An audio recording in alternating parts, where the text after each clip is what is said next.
Hey y'all, my name is Lizzy and welcome back to my channel, and today it is the first day of Haunted History Week. If you've been on my channel since last year or before, you probably know that I really like Halloween. However, last year I was planning this whole big thing and I fell off my channel because I got really stressed about trying to complete it and I was always at work, so I couldn't really find the time to just sit down and actually edit and do everything. But since I'm working from home, I'm actually able to focus on my channel more. So let's get started with Haunted History Week.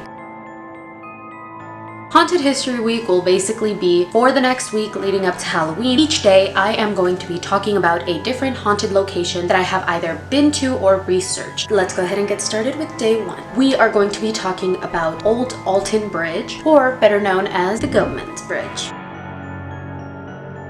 You've probably heard of this before. It's pretty popular now. It wasn't that well known before, but due to social media and Buzzfeed Unsolved and Ghost Adventures, a lot of people know about this bridge and there are a lot of frequent visitors, but there are some times during the year where you can end up at the Goatmans Bridge without a lot of people around you. So let's delve into the history of this so-called haunted bridge. This bridge was built in 1884. It was back when there were two different towns, Denton, which is still around, and Alton, which is no longer around. At this point, Alton is basically part of Denton. It was built in 1884 to be for carriages, for cars, and then they stopped using it in 2001. They built a different bridge that was a lot better sustainability and it wasn't falling apart from everything. It did become a historical landmark, so it is protected from ever being bought or destroyed.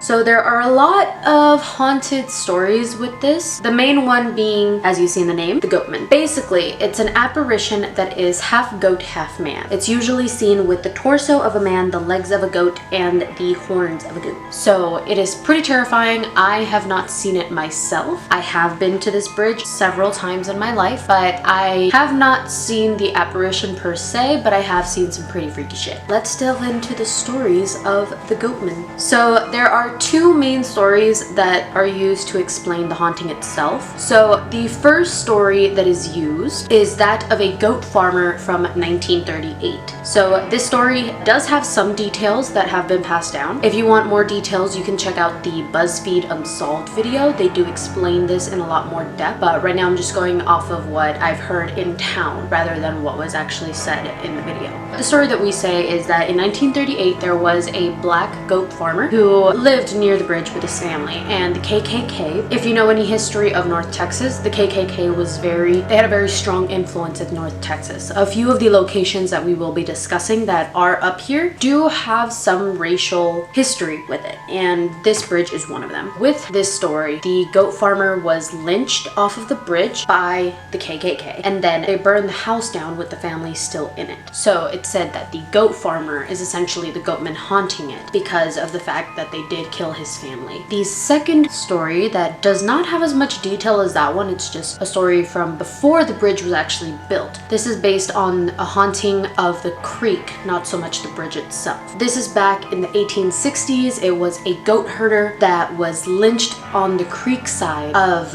where the bridge was going to be built 20 years later. That story doesn't have as much detail as the one with the goat farmer, but those are the two stories that are kind of spoken of about around town about what exactly is haunting his location. So let's get into the stories that a lot of people have about this area. I've been to this place several times. I would actually go every single weekend for a little walk, but it is kind of creepy at night. The first time I went was at nighttime. It was with some friends during my freshman year of college, because one of my friends finally had a car, so we wanted to go explore, and we had heard about the Goatmans Bridge. So we drove out there. It's not that far from the university itself. It's about a 15-minute drive. You do have to go through some like countryside just because it is like deeper into the back road, since it is part of the other town, not so much the Denton side. That's the thing you really do see up here. You can see what was the more populated areas and what was the more farm areas just by the separation of the highway. When you get there, it is a dirt parking lot. You just have to come off a road and just get in the dirt. You park because they do have a gate to not take cars over there anymore, since it used to be a roadway. So when you get there, it's not that creepy. You do have to kind of like, it does kind of split at at some point. You can either follow a trail that takes you into the forest on what would be the Alton side, and if you want to actually see the rest of the forest, you would cross the bridge and go to what would be the Denton side. They do have like historical markings on there, and there have been a few repairs here and there just for the planks that have been either falling apart or people mess with them and that type of thing. When you do go at night, it does get really creepy. It's extremely dark. There are no lights, no like park lights or anything like that, because it is technically just a forest. Like, it's a hiking trail. It doesn't have anything to like mark it, no lights, nothing like that. You do end up going into what would be pitch black darkness when you get out there if you don't have a lamp or something. The first time I went was in the winter and I was scared shitless. The second time I went was with my boyfriend last year to try to film for what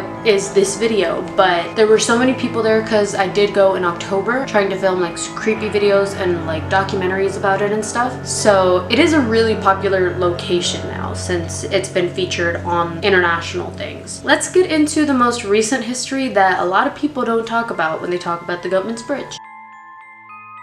Recently, this is back in 2018, what was the winter of 2018, there was a death on the bridge. It was a 17-year-old who went out there with a group of boys. They all went to the bridge and basically at some point he ended up in the water. It's not for sure if he jumped or if he was pushed. I'm not gonna go fully into detail about this. I can make a video about this case once it's over. I'm not sure if it's still open. I have to research it again. Very suspicious. People are very cautious about this. That was something very recent. Again, I can't go into full detail about it. I don't know what the whole situation is now. I don't know names, don't know nothing. I just know that this did happen because when I did head out there, there were posters and there were a lot of conversation about this. However, it wasn't publicized that much. It was pretty much kept a little hush-hush and just in the community. The second thing that has happened most recently, which is why I didn't post this last year. Last year around this time of year, there was a girl that went missing. She was a 20-year-old mother, and then they found her body partially burned and stabbed in the creek that leads under that bridge. I don't know the full details. Again, this is all I know. So for some reason, my camera decided to turn off on me, but we're gonna keep going. What the police are saying that it was them, the baby daddy and the girlfriend, that killed this young girl. There's a lot of recent tension, a lot of recent dark situations that have happened at that creek, so you can't really say that there's not going to be a weird aura around there. Like, it is a very, very secluded area. It's very untouched, and there's also reports of different cults or different satanic rituals that have happened in the area. There's a lot of tension and dark energy there. So the times that I've gone, it's very, very creepy, very, very dark. Even when you go during the day, me and my boyfriend used to go over there to work out every Sunday. We started to feel very, very dark energy and almost like we were being watched while we'd be working out like deeper into the woods. So that is the Goatmans Bridge. I will be linking the two videos if I can. So for Ghost Adventures, it is on Hulu, so I'll put the episode, the season and the episode down below. And for Buzzfeed Unsolved, I'll put the link for the video on YouTube down below. That way, if you do want more in-depth and an actual paranormal investigation, you have those two videos available. That is the haunted history of the Goatmans Bridge. Sorry, that was my dog. If you guys like this video, please give it a thumbs up. Comment down below what you think about the Goatmans Bridge and if you've ever been or if you want to go. Subscribe if you want to see more videos. This week, I'm posting a video every single day at 4 o'clock for Haunted History Week, all the way leading up to Halloween. All of my social media will be down in the description below, and I will see you guys tomorrow.